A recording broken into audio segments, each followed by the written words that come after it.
পড়ুন। প্রথম দোয়াটি হচ্ছে রব্বি হাবলি মিনাস সলিহিন, ইব্রাহিম আলাইহিস সালামের দোয়া, হে আল্লাহ আপনি আমাকে নেককার সন্তান দিন।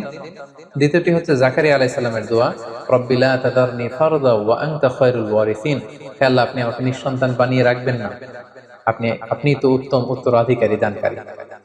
তো যাদের সন্তান হয় না তাদেরকে আমরা বলবো যে আপনারা আশাহত হবেন না, নিরাশ হবেন না, আপনারা চেষ্টা চালিয়ে যান, আপনারা দোয়া করুন, প্রয়োজনে যথাযথ চিকিৎসা গ্রহণ করুন। আল্লাহ তাআলা চাইলে সব করতে পারেন। তিনি চাইলে ছেলে দিতে পারেন, তিনি চাইলে মেয়ে দান করে থাকেন, তিনি যাকে চান ছেলে মেয়ে দুইটাই দেন। আবার কাউকে চাইলে পরীক্ষার অংশ হিসেবে তাদেরকে নিঃসন্তান বানিয়ে রাখেন। সো আমরা সবসময় হোপফুল থাকবো, নেভার লুজ হোপ, কখনো হতাশ হওয়া যাবে না। আমরা আল্লাহ তাআলার উপর সবসময় ভরসা রাখবো। 3 নাম্বার যে শিক্ষাটি আমরা পাই সেটা হচ্ছে ভালো কাজের, কল্যাণমূলক কাজের ধারাবাহিকতা অব্যাহত রাখার জন্য গুড সাকসেসর রেখে যাওয়া, ভালো উত্তরাধিকার রেখে যাওয়া। সাইয়েদনা ইব্রাহিম আলাইহিস সালাম যদি ইসহাক আলাইহিস সালামকে তাওহীদ